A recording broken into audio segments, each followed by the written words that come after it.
Disclaimer. You should know that when I discuss Enneagram childhood experiences, I am always taking into account both nature and nurture.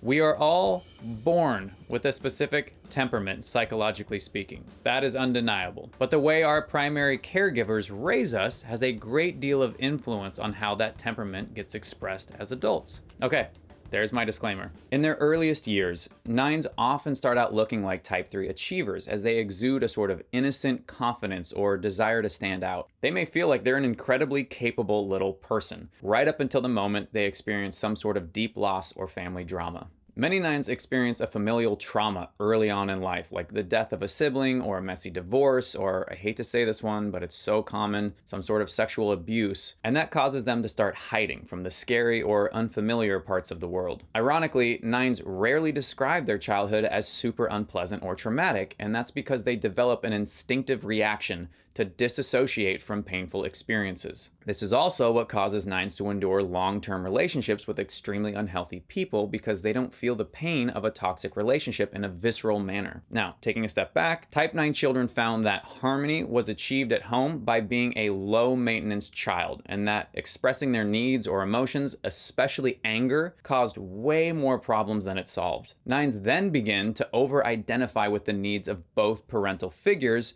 as a way of keeping the peace. This can really stunt the nines' personal growth because staying connected so closely to their parents often prevents them from becoming independent people. And instead, they learn to hide in the background of someone else's life. Another way of saying it is that nines learn to suppress their desires, which is an incredibly de-energizing pattern. And so they start looking to other people as a fuel source to motivate or direct their lives. Okay, that's just the general childhood experience for many type 9s. Now let's talk about how nines can look very different from one another based on their wing.